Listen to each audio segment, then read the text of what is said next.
நம்ம விஜய் சாருடைய கடைசி படம் அப்படின்றதுனாலும், வினோத் சாருக்கும், விஜய் சாருக்கும் முதல் படம் அப்படின்றதுனாலுமே, ஜனநாயகன் திரைப்படத்தின் மீது எக்கச்சக்க எதிர்பார்ப்புமே இருந்தது. விஜய் சார் என்னதான் அரசியல்ல ஈடுபட்டு கொண்டிருந்தாலும், அவருடைய திரைப்படங்களுக்குன்னு ஒரு மிகப்பெரிய ஃபேன் பேஸே இருக்கு. அந்த வகையில அவர் இனிமேல் சினிமாவில் நடிக்கப் போவதில்ல அப்படின்னு சொன்னத இன்றளவுமே பல ரசிகர்கள் பிரபலங்களால ஏத்துக்கொள்ளவே முடியல. அந்த அளவிற்கு அவர் மீது அதீத பாசம் கொண்டுள்ளாங்க.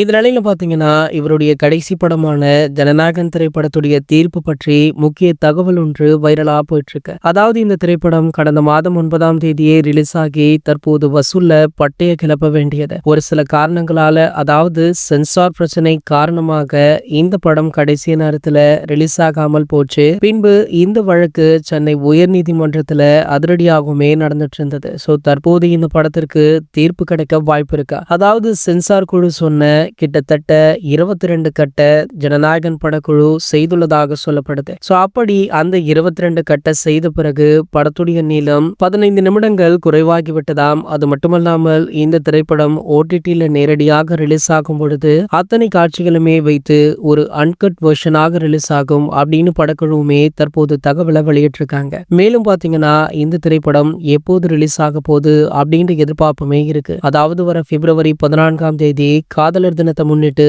இந்த படம் வெளியாகலாம் அப்படின்ற செய்தியுமே வைரல் ஆகிட்டு இருக்கு. இது போன்ற செய்திகளை பத்தி நீங்க உடனே தெரிஞ்சுக்க நம்மளுடைய சேனலை மறக்காம சப்ஸ்கிரைப் பண்ணிக்கோங்க.